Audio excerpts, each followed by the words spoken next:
Assalamualaikum warahmatullahi wabarakatuh. Apa khabar penonton sekalian? Saya harap penonton sekalian di rumah maupun di mana-mana lah dalam keadaan yang baik. Jadi, sebelum saya meneruskan perbincangan kita pada malam ini, senang sekali saya memperkenalkan diri dulu. Saya Muhammad Hafiz bin Sabri, selaku moderator pada perbincangan hari ini.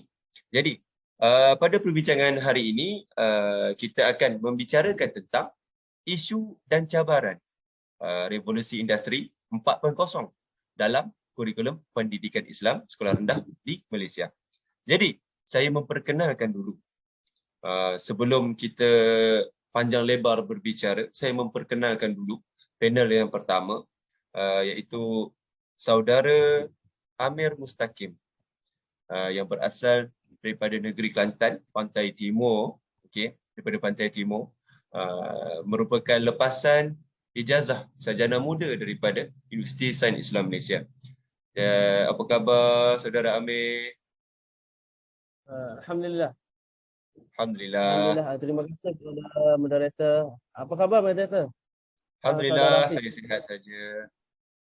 Alhamdulillah. Okey.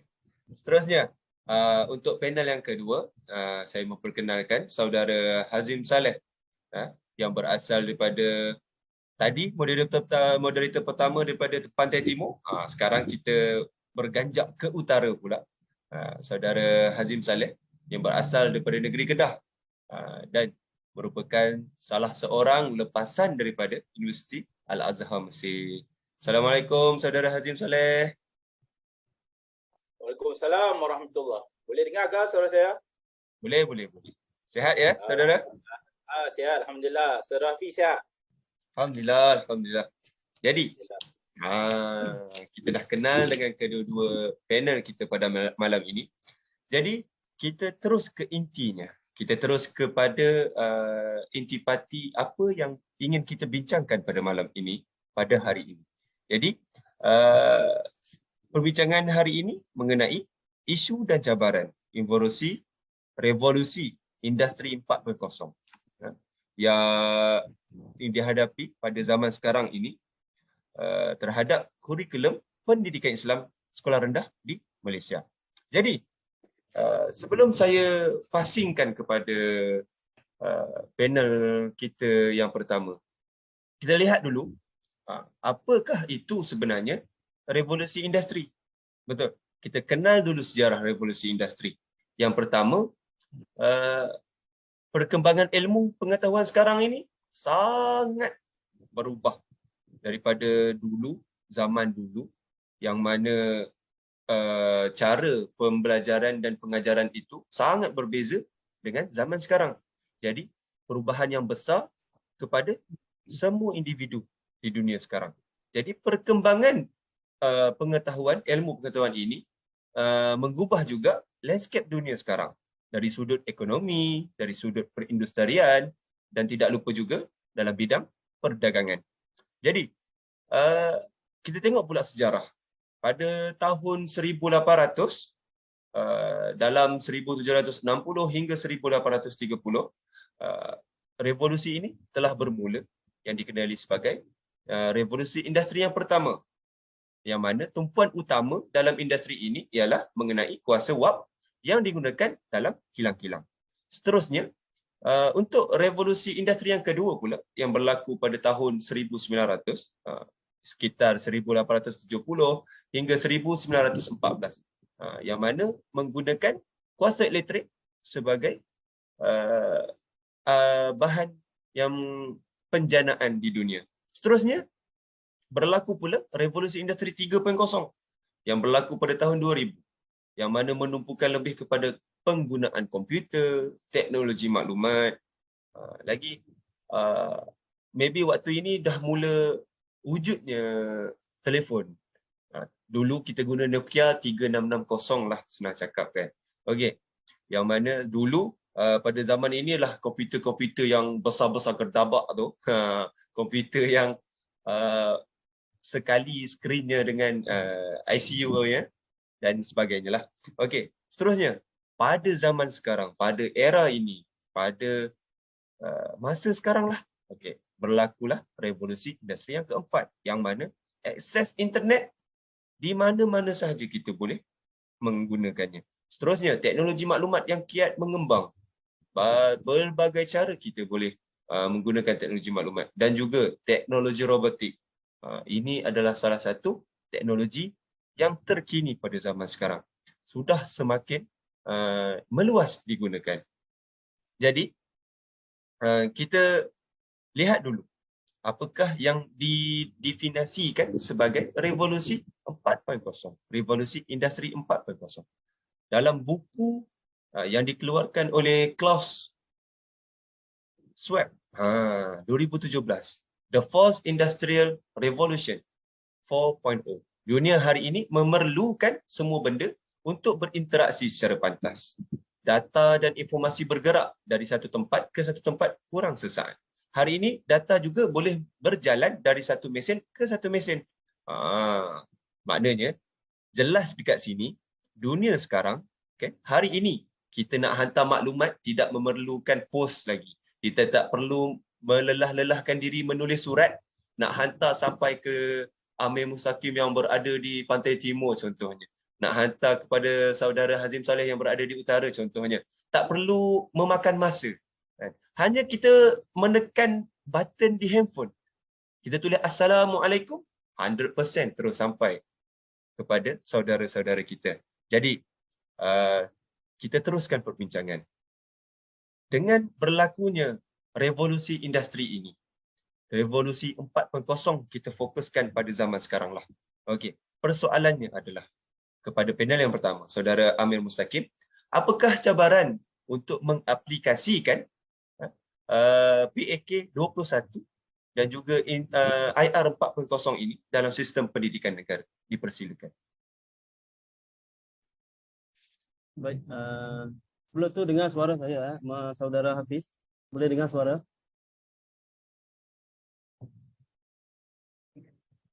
Boleh. Boleh dengar? Boleh. Alhamdulillah. Okay, bismillahirrahmanirrahim. Assalamualaikum warahmatullahi wabarakatuh. Pertama sekali terima kasih kepada moderator saudara Hafiz.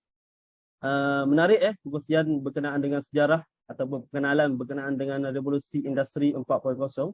Bagaimana dunia berkembang daripada 1.0 hingga 4.0 sangat berkembanglah daripada semua sektor perindustrian, sektor komunikasi.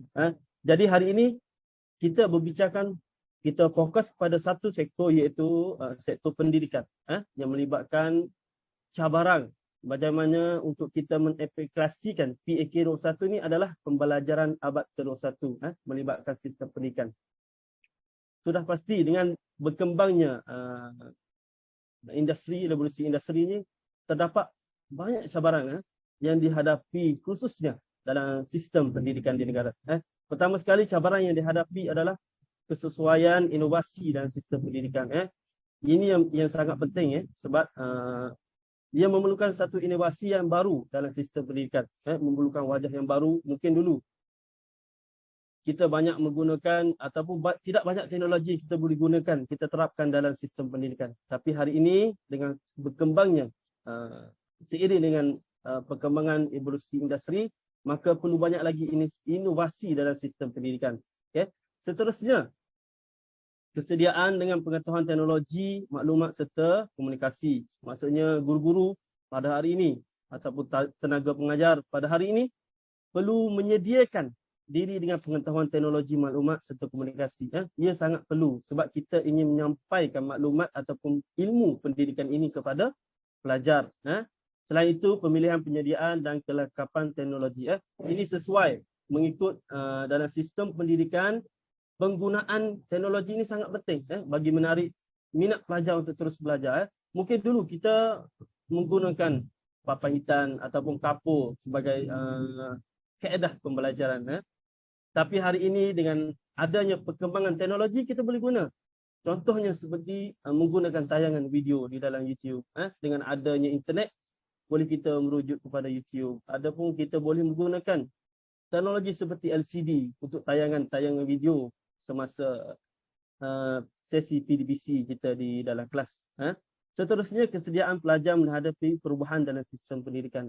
Itu salah satu cabaran kepada pelajar, yang mana pelajar ni mesti hadapi perubahan dalam sistem pendidikan. Kita kena buang dah sistem pendidikan yang dulu, mungkin kita masukkan sistem pendidikan yang baru. Jadi untuk kita masuk itu, kita perlu ajak sekali pelajar untuk sama-sama merasa perubahan dalam sistem pendidikan. Seterusnya, pemahaman terhadap gelombang IR 4.0. Sebenarnya pemahaman ini, kalau kita lihat, mungkin bagi mereka yang meneruskan pembelajaran ke peringkat lebih tinggi, mungkin mereka tahu berkenaan dengan IR 4.0. Bagaimana pula dengan mereka yang berada, yang tertinggal ataupun berada dalam kawasan luar bandar ataupun di kawasan pedalaman? Mungkin mereka tertinggal berkenaan maklumat dengan perkembangan teknologi ini. Itu sesuatu yang kita kata cabaran untuk kita menerapkan kepada mereka yang berada di luar bandar khususnya. Okey, saya rasa itu saja daripada saya untuk menerangkan berkenaan dengan cabaran mengaplikasikan universiti industri dalam pembelajaran, sistem pembelajaran. Okey, saya serahkan balik kepada moderator, Saudara Hafiz. Okay, terima kasih kepada Saudara Amir. Jadi dari sini kita dah dapat lihat, kita dah dapat mendengar dan kita dapat tahu secara teliti apakah cabaran yang untuk mengaplikasikan pada era revolusi 4.0 ini. Jadi terhadap sistem pendidikan negara. Jadi di sekolah sekarang kita dapat lihat pelbagai sumber teknologi, senang cakap, sumber teknologi yang mana guru-guru dapat mengaplikasikan dalam sistem pembelajaran dan pengajaran terhadap murid-murid. Okey, jadi apa pula kaitannya? Ini soalan untuk panel kedua, Saudara Hazim Saleh. Apa kaitannya pula revolusi industri 4.0 ini? Kira senang cakap, apakah cabarannya lah? Okey, apa kaitan cabarannya terhadap kurikulum pendidikan Islam? Dipersilakan, Saudara Hazim Saleh. Okey, boleh dengar suara saya? Boleh. Terus. Okey, Assalamualaikum warahmatullahi wabarakatuh. Bismillahirrahmanirrahim. Alhamdulillahirabbil alamin. Wassalatu wassalamu ala asyrafil anbiya'i wal mursalin wa ala alihi wa sahbihi ajma'in. Yang diraikan saudara moderator, saudara Muhammad Hafiz, yang juga lagi dikasihi rakan panel saya, saudara Amir Mustaqim. Okey, saya terus menjawab kepada soalan yang dilontarkan oleh saudara moderator, iaitu saudara Muhammad Hafiz, tentang isu dan cabaran IR 4.0. Kita kata industri revolution terhadap kurikulum pendidikan Islam. Okey, sebelum kita terus masuk lebih dalam terhadap isu dan cabaran IR 4.0 ini terhadap kurikulum pendidikan Islam, apa cabarannya? Sebelum tu suka saya jelaskan bahawa kita perlu tahu dulu apa itu kurikulum pendidikan Islam. Di sini di dalam slide ini dinyatakan kurikulum pendidikan Islam adalah bahan-bahan pendidikan Islam berupa kegiatan, pengetahuan dan pengalaman yang dengan sengaja dan sistematis diberikan kepada anak didik dalam rangka mencapai tujuan pendidikan Islam. Atau dengan kata lain, kurikulum pendidikan Islam adalah semua aktiviti, pengetahuan dan pengalaman yang dengan sengaja dan secara sistematis diberikan oleh pendidik kepada anak didik dalam rangka tujuan pendidikan Islam.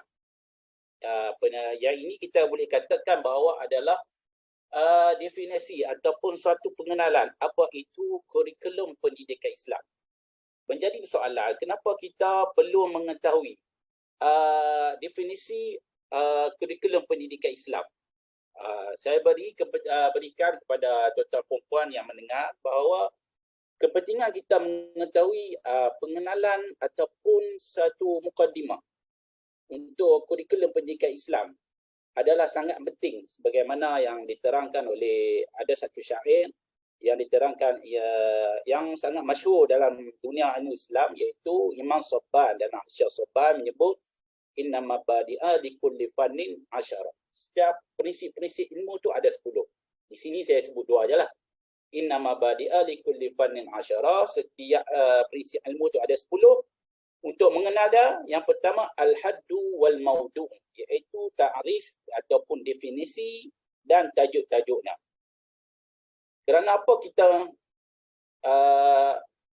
penting mengetahui definisi ini? Sebagaimana ada satu lagi kaedah yang disebut dalam ilmu pengajaran Islam yang disebut sebagai al-hukmu ala syai'in far'un an tasawwuri.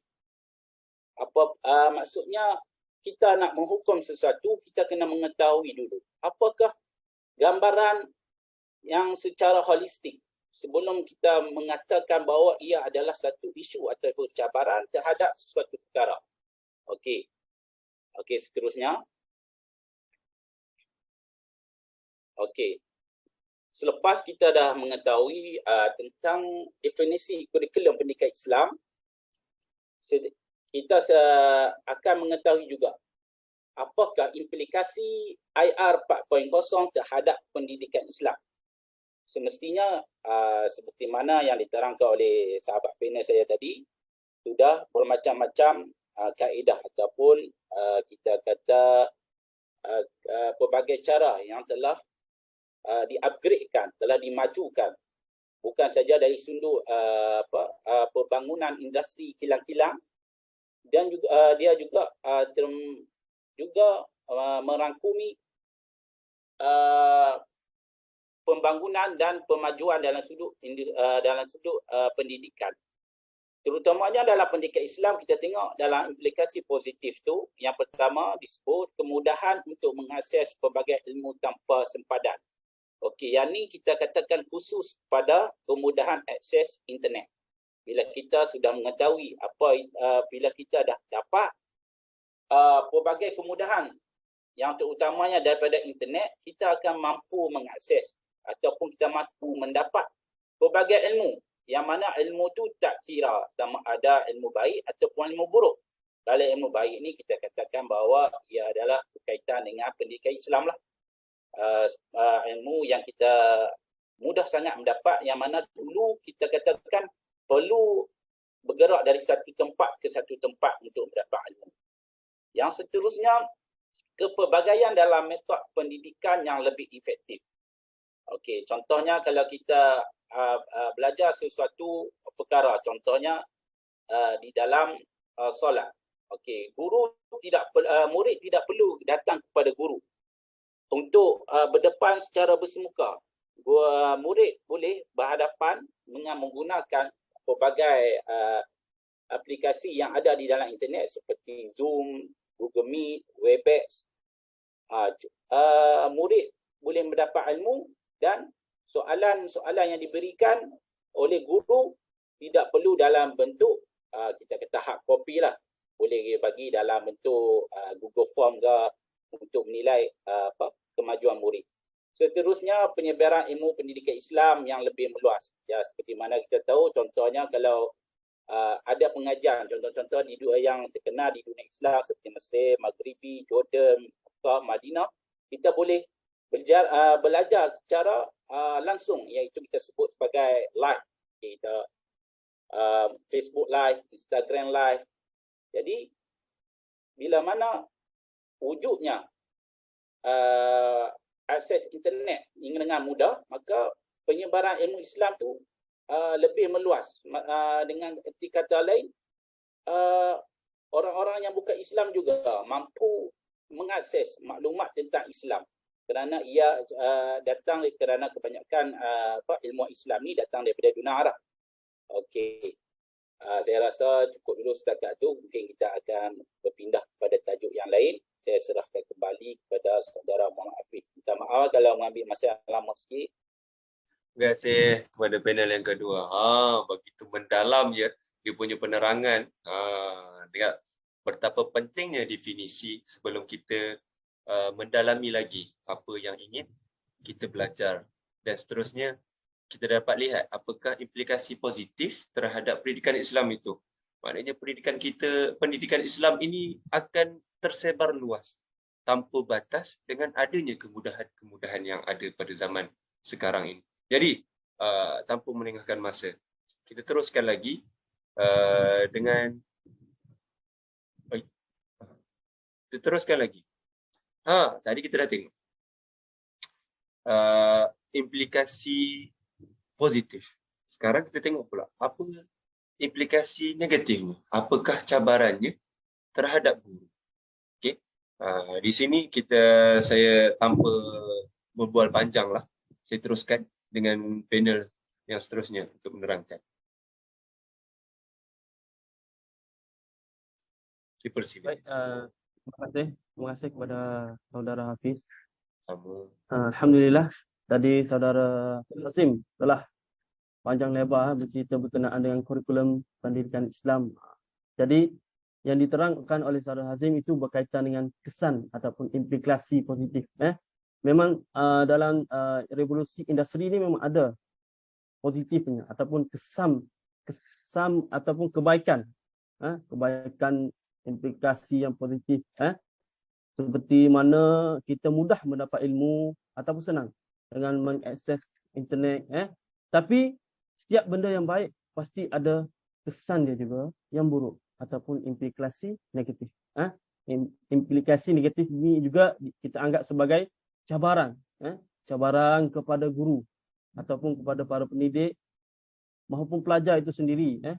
Bagi mereka menghadapi sistem ataupun kurikulum pendidikan Islam khususnya.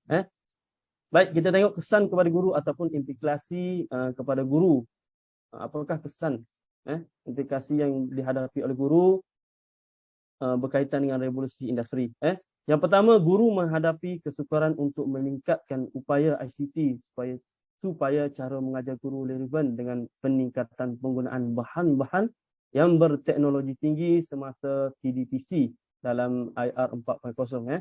Seperti yang kita tahu, ini merupakan faktor yang penyumbang terbesarlah maksudnya.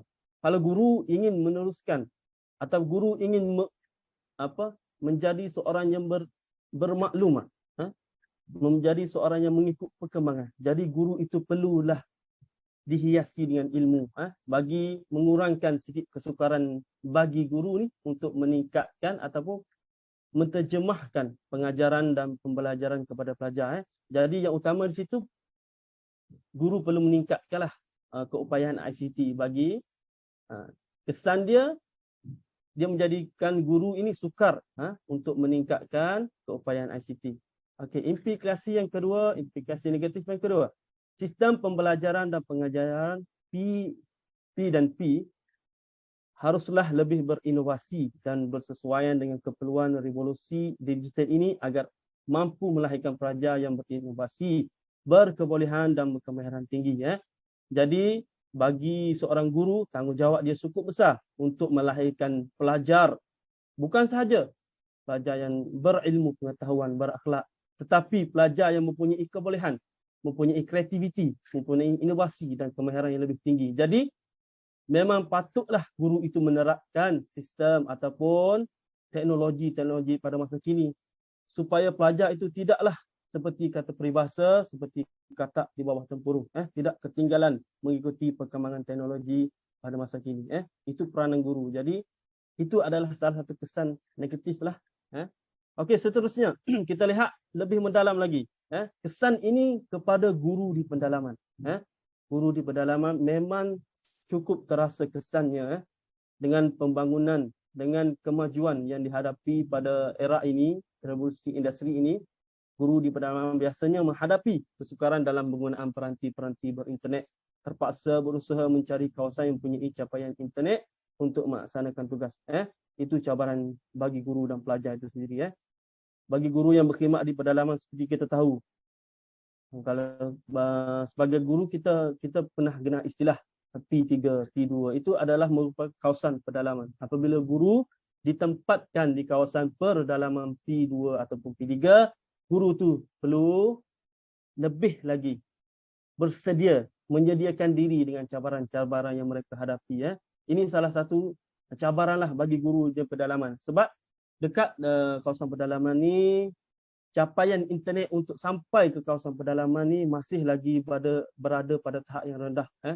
Jadi untuk guru menyampaikan ilmu ini, guru perlu berusaha lebih keluar daripada kawasan pedalaman, menyediakan bahan pembelajaran kepada pelajar. Jadi sebenarnya guru di pedalaman ini mereka sepatutnya kita pandanglah, sebab mereka mempunyai satu cabaran yang berbeza dengan guru yang berada ataupun mengajar di bandar dan di luar bandar. Okey, seterusnya kita lihat kepada guru yang berusia. Sekarang masih ada lagi guru disebabkan oleh pemanjangan tempoh pencen seorang guru itu. Jadi di setiap sekolah mesti ataupun memang ada guru yang berusia.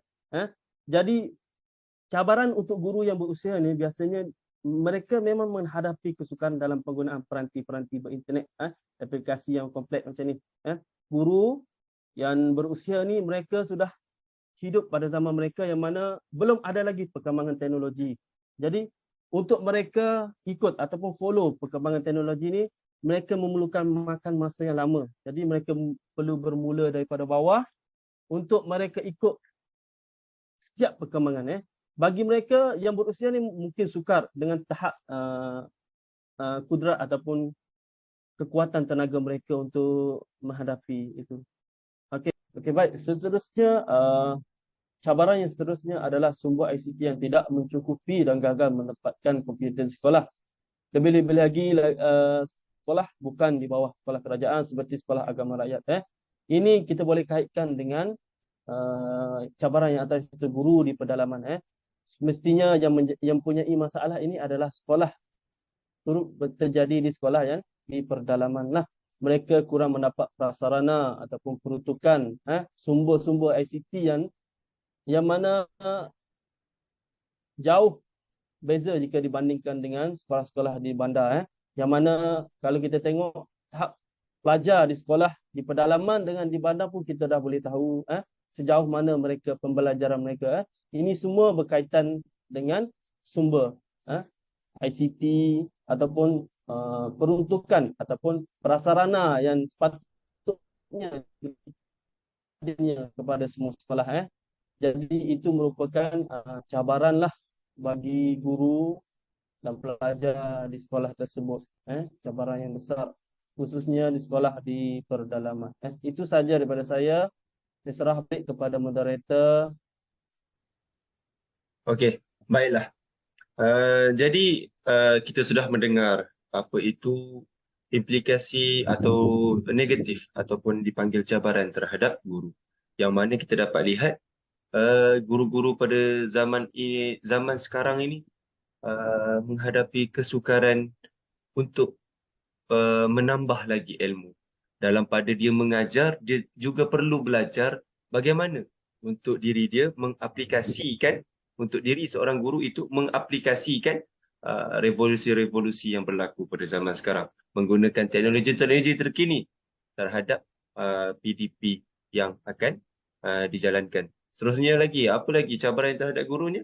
Yang kita dapat lihat adalah cabaran lebihnya kepada guru-guru yang berada di pedalaman. Yang mana guru-guru ini kekurangan akses, kekurangan teknologi dan sebagainya. Dan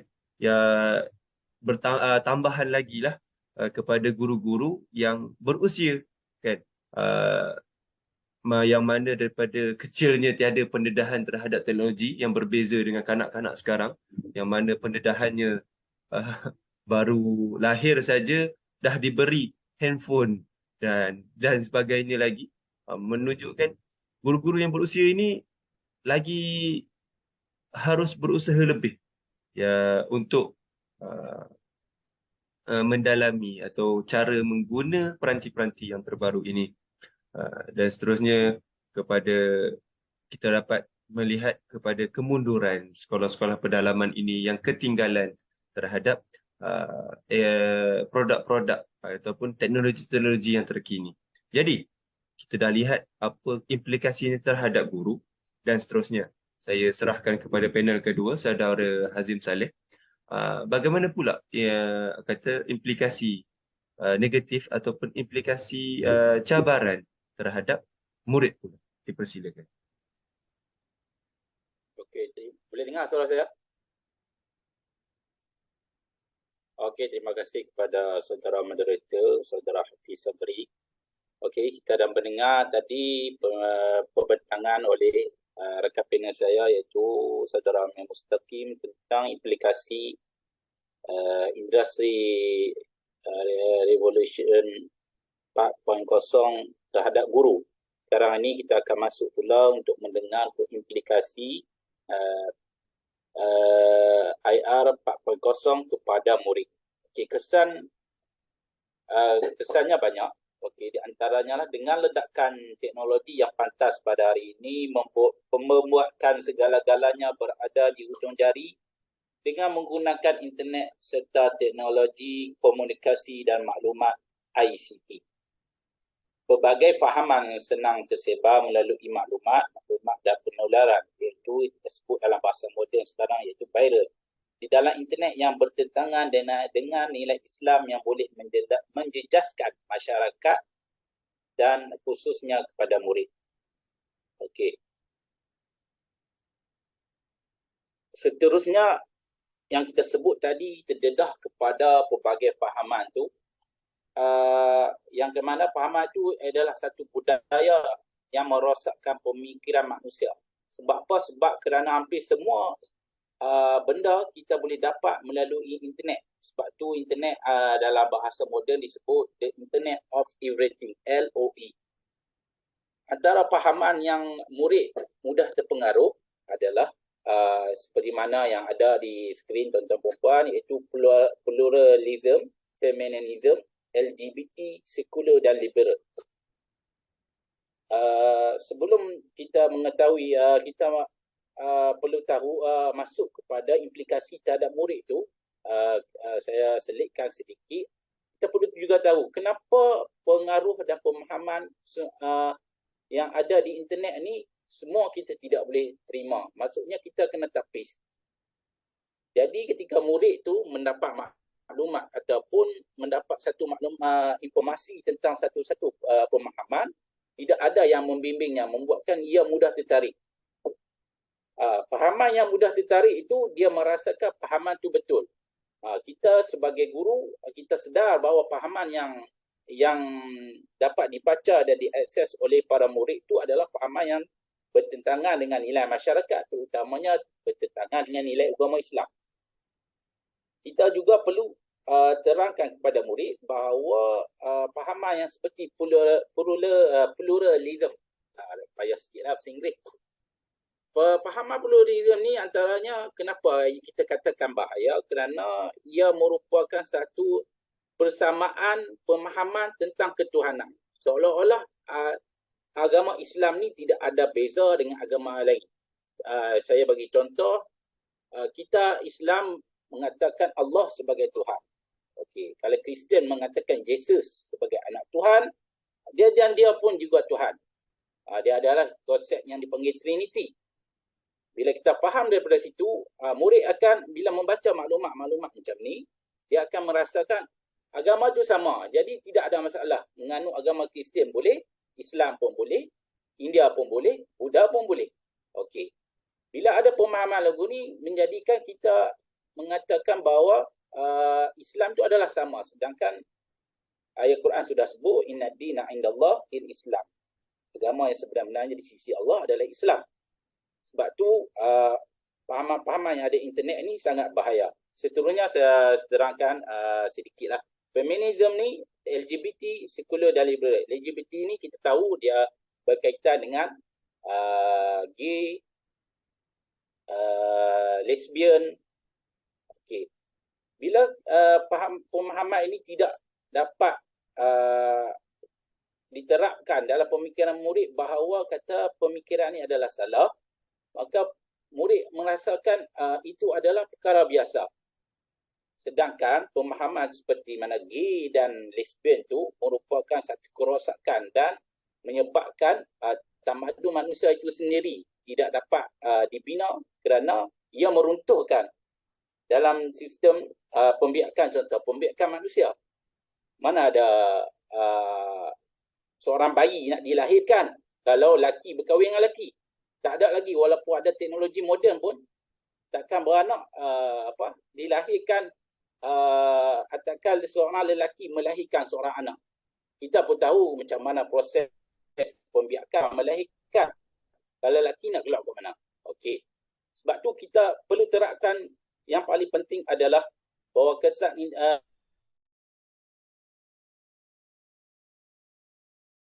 untuk kebaikan seperti untuk masak, potong pokok, untuk potong benda besar atau memasak, memotong untuk contohnya untuk benda-benda yang besar seperti pokok ataupun itu merupakan ke arah kebaikan. Sekiranya digunakan untuk keburukan seperti contoh kita membunuh orang, mencederakan orang, maka nescaya itu akan merosakkan sistem pendidikan terutamanya ke arah pembinaan umat manusia. Okey. Cukup dulu setakat itu. Saya serahkan kembali kepada saudara moderator Muhammad Hafiz. Terima kasih atas penerangan daripada saudara Hazim Saleh kita tadi. Jadi para penonton sekalian, kita dapat lihat di sini kesan buruk yang berlaku kepada murid terhadap murid, yang mana zaman sekarang teknologi di hujung jari. Balik rumah di sekolah, walaupun berkemungkinan andai kata sekolah itu berteknologi tinggi, teknologi ICT-nya maju, dapat dipantau oleh guru-guru. Akan tetapi bila di rumah, berkemungkinan besar ibu bapa tidak dapat membendung tempoh anak-anak bermain handphone, melayari internet dan sebagainya. Pada zaman sekarang, pelbagai aplikasi yang ada untuk sosial media dan sebagainya. Sebagai contohnya, kita dapat lihat sebagai Instagram, Facebook, dan sekarang ini yang makin di-viral-viralkan, aplikasi TikTok, yang mana di sinilah tempat perkembangannya pengaruh. Di sinilah orang kata sumber berpengaruh yang sangat kuat kepada anak-anak, yang mana mereka ini kurang pendedahan ilmu daripada guru-guru. Akan tetapi bila balik rumah, masa di rumah itu lebih panjang daripada masa di sekolah.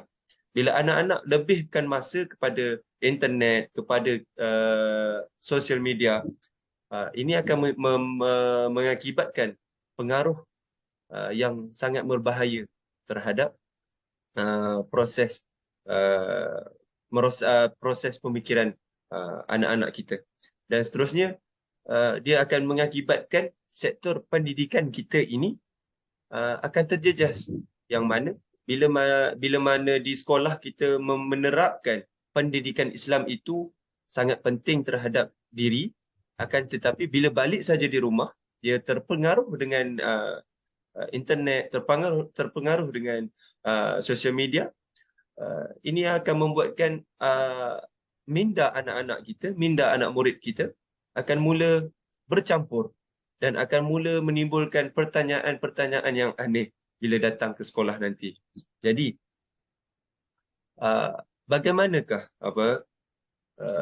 revolution industrial 4.0 ini menjadi cabaran kepada murid yang tinggal pedalaman, berisiko untuk berlaku keciciran. Okey, murid yang tinggal di pedalaman ni sukar untuk mengadaptasi gaya dan keperluan hidup yang selari dengan tuntutan revolusi industrial 4.0 ini. Yang mana kita lihat pedalaman, di pedalaman teknologi itu sangat kurang pesat lah kita cakap. Yang sudah diterangkan lagi tadi oleh panel yang pertama, saudara Amir Mustaqim, bahawa kita tahu, guru-guru semua tahu apabila kita sebut saja P2, P3, maknanya di sana berkemungkinan besar akses internet bermasalah, akses teknologi bermasalah dan sebagainya. Bukan bermasalah yang masalah kerosakan atau apa.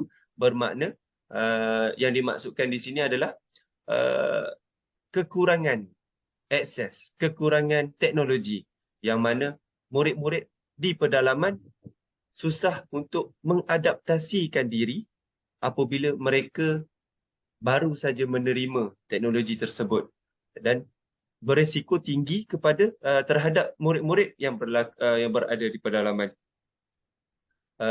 dan mengakibatkan banyak ketinggalan lah, boleh kita sebutkan sebagai ketinggalan pendidikan lah terhadap murid-murid yang berada di pedalaman. Okey. Seterusnya, kita masuk pula dengan bagaimanakah cara penyelesaian menghadapi cabaran Industrial Revolution ini terhadap masalah-masalah, cabaran-cabaran yang dihadapi oleh murid-murid, guru-guru yang kita bincangkan tadi. Dengan ini saya serahkan kepada panel pertama kita, Saudara Amir Mustakim. Dipersilakan. Kita teruskan lagi dengan tajuk ataupun subtopik kita yang seterusnya, iaitu penyelesaian menghadapi cabaran. Seperti mana yang saya bagi tahu tadi berkaitan dengan implikasi negatif ataupun cabaran. Setiap masalah ataupun setiap cabaran, setiap benda-benda yang bermasalah mempunyai penyelesaian.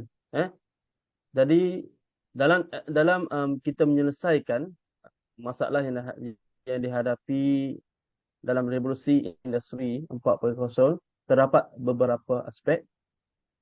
Di dalam slide ini kita dapat lihat terdapat 5 aspek penyelesaiannya ataupun jalan untuk kita selesaikan masalah ini.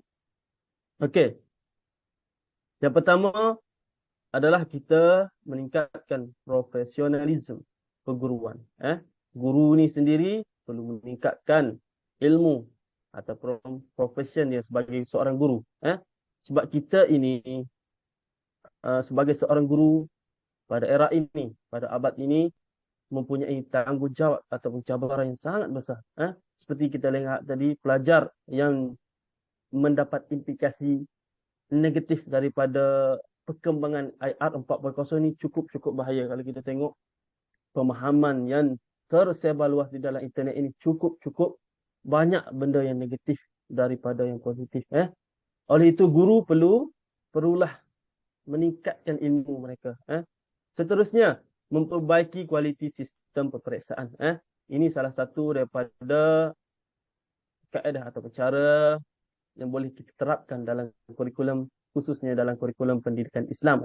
Kita memperbaiki kualiti, yang mana sebelum ini mungkin sistem peperiksaan kita lebih kepada penggunaan kertas, ataupun kita boleh adaptasikan dengan perkembangan teknologi menggunakan seperti kaedah pentaksiran atau penilaian berdasarkan kuis. Ataupun kita boleh melihat cara pelajar kita menyampaikan apa yang mereka dapat dalam kelas. Mereka boleh menerapkan elemen seperti komunikasi ataupun kerjasama dalam berpasukan. Jadi kita boleh perbagaikan sistem pentaksiran. Sistem peperiksaan ni mungkin dulu kita panggil peperiksaan, tapi sekarang kita dah guna pentaksiran. Mungkin dengan pentaksiran ni kita boleh lihat lebih dekat lagi pelajar kita ni apa perubahan dia dalam diri pelajar itu. Okey, seterusnya, aspek yang ketiga, aspek penyelesaian ialah menggunakan metod pengajian moden. Itu adalah cara yang terbaik lah. Sebab sekarang kita berada di zaman yang moden, jadi cara dan pengajian kita haruslah selari dengan pengajian moden. Jika kita masih lagi berada pada takut yang lama, seperti pada zaman kita, mungkin zaman kita dulu kita masih belajar pengajian berpusatkan guru, yang mana guru hanya mengajar. Mungkin bagi kita dulu kita mungkin cepat rasa bosan sebab guru sahaja memainkan peranan. Pengajian moden ini dia berterapkan pengajian berasaskan murid, pengajian berasaskan projek, pengajian berasaskan bahan alat bantu mengajar yang menarik lah, sesuai dengan teknologi sekarang. Okey, seterusnya, aspek penyelesaian seterusnya menerapkan nilai isu-isu semasa dalam kurikulum. Ini salah satu kata ilmu yang di luar daripada pembelajaran lah, luar daripada skop kita sebagai guru di sekolah. Jadi kita boleh relate kepada kesan kepada yang mana pelajar ni apabila mendapat ilmu, apabila mendapat maklumat yang negatif, maklumat yang tidak betul, mereka hanya menerima bulat-bulat. Kita sebagai guru sepatutnya menjadi role model ataupun pembimbing kepada pelajar. Guru-guru patutnya tahu isu-isu semasa dalam kurikulum, isu-isu semasa yang tadi di Malaysia, isu-isu semasa yang terjadi di dunia. Yang mana apabila pelajar pada masa ini banyak soalan yang timbul daripada pelajar yang mungkin kita tidak pernah dengar sebelum ini. Pelajar melontarkan soalan yang mungkin tidak sesuai dengan pemikiran mereka. Tapi sebab mereka mendapat maklumat daripada sumber yang tidak seeloknya lah. Jadi oleh itu guru perlu diterapkan dengan aspek yang ini berkaitan dengan aspek yang pertama, meningkatkan profesion guruan. Di samping itu guru perlulah menambah ilmu yang berkaitan dengan isu-isu semasa. Jadi dia boleh meningkatkan pengetahuan guru bukan sahaja tentang kurikulum di sekolah, tetapi berkaitan dengan isu-isu ataupun masalah-masalah yang berlaku di luar daripada pembelajaran di bilik darjah. Okey, seterusnya yang akhir sekali, aspek yang kelima, meningkatkan kualiti pendidikan dan menerapkan nilai teknologi maklumat dan komunikasi atau dikenali sebagai TMK dalam pengajaran dan pembelajaran. Ini adalah berkaitan juga dengan pengajian moden. Apabila kita sebut dengan pengajian moden, maka teknologi dan maklumat komunikasi ini kita perlu masuklah, terapkan dalam sistem pengajaran dan pembelajaran. Dia boleh meningkatkan kualiti pengajaran kita di sekolah. Dengan adanya alat bahan bantu mengajar, dengan adanya teknologi ini, dia sebenarnya menyenangkan ataupun memudahkan urusan guru menyampaikan ilmu kepada pelajar. Itu sahaja daripada saya serahkan kepada sahabat saya, moderator Saudara Hafiz. Terima kasih diucapkan atas penerangan tersebut, Saudara Amir Mustaqim. Jadi, kita lihat banyak lagi sebenarnya cara-cara, aspek-aspek penyelesaian yang ada. Bukan terhadap guru saja, malah juga terhadap murid-murid juga. Jadi, mendepani cabaran industri 4.0 ini, murid mesti keluar daripada kebiasaan. Kita dapat lihat murid yang dulu yang mana disebutkan tadi, selalunya pendidikan ini, pembelajaran yang berlaku di dalam kelas hanya berpusatkan guru, tapi zaman sekarang pelbagai-bagai cara, pelbagai-bagai kaedah telah diperkenalkan. Bukan sahaja guru yang mengajar di depan, malah kadang-kadang sekarang ini murid juga boleh menentukan apa yang dia ingin belajar. Dan seterusnya, penting penguasaan elemen 4C, iaitu critical thinking, problem solving, communication, collaboration, creativity dalam pendidikan Islam. Dalam aspek pendidikan Islam ini, tidak lagi hanya demonstrasi oleh guru. Kita boleh mengaplikasikan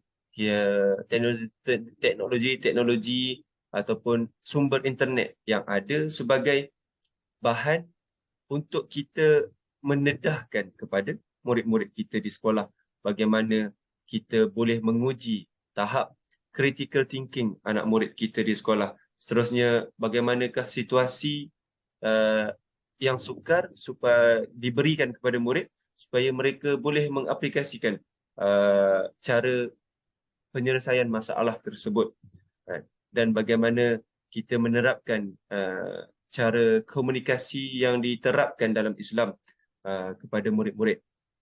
Jika di sekolah kemahiran berfikiran aras tinggi kebat menjadi nadi, kita akan melahirkan masyarakat yang mampu berfikir di luar kotak, membuat penilaian tepat dalam pertimbangan dan cekap dan kreatif.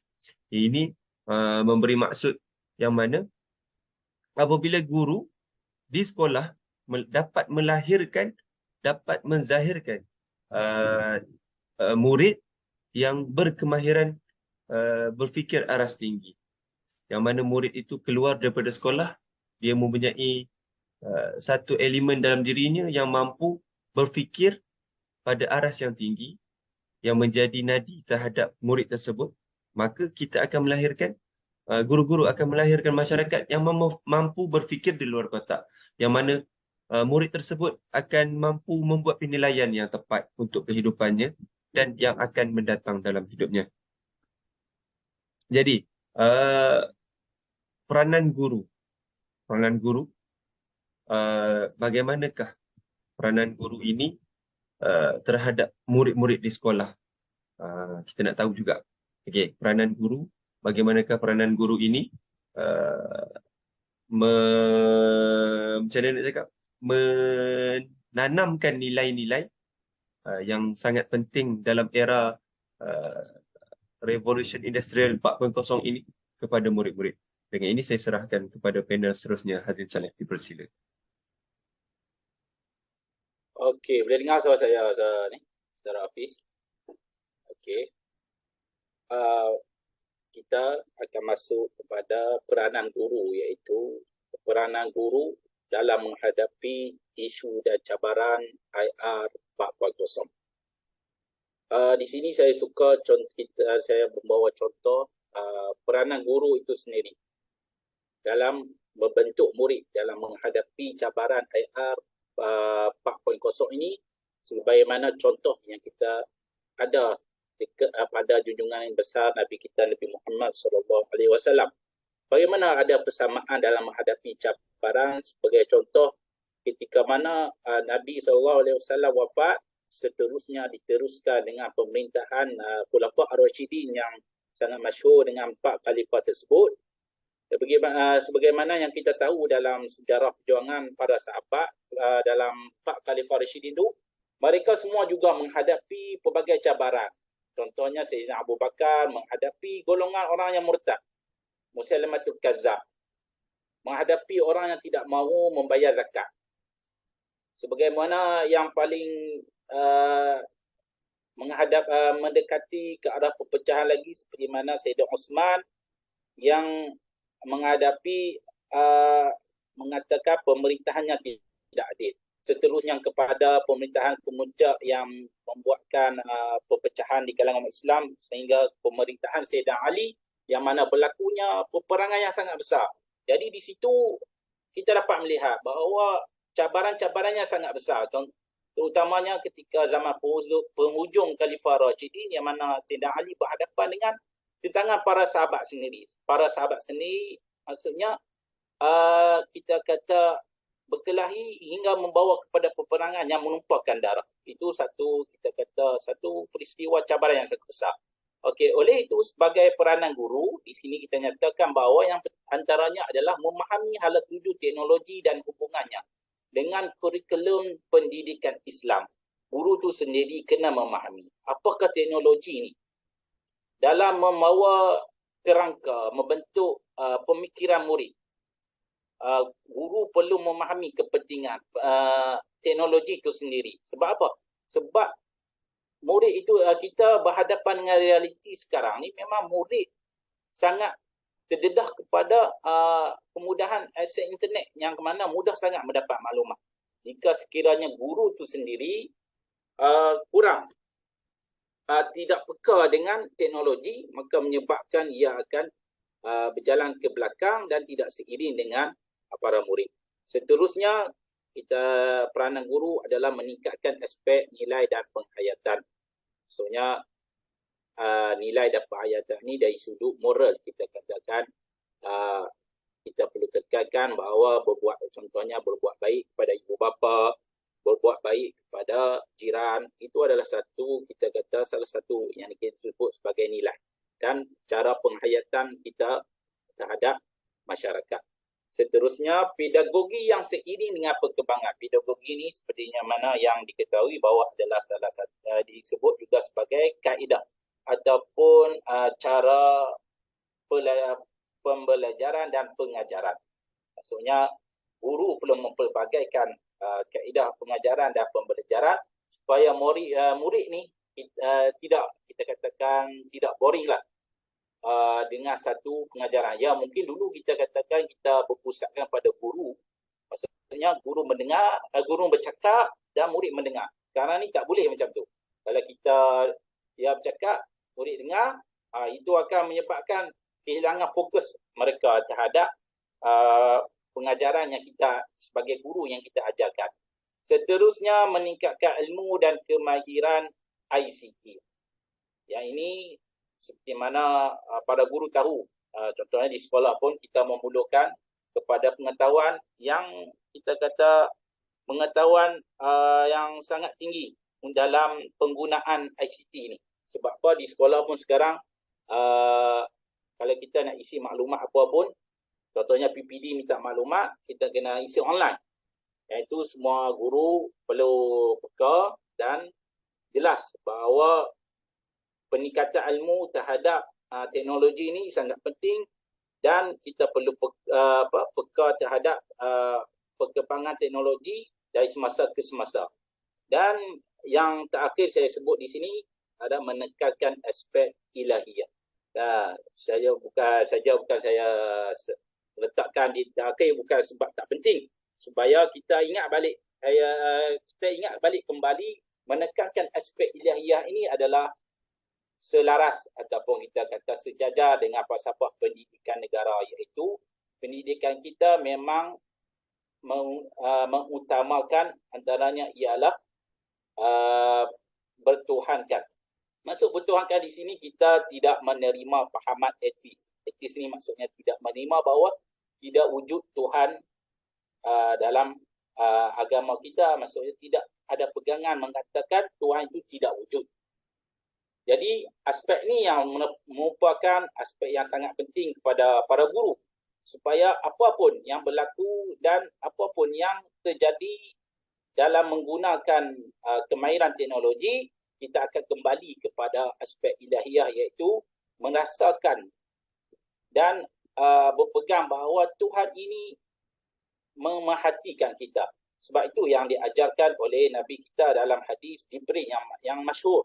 Hadis Jibril yang mana malaikat Jibril datang bertanya, pertamanya bertanya tentang iman, dan sebelum berakhir soalan itu ada soalan yang sangat penting yang mana disebut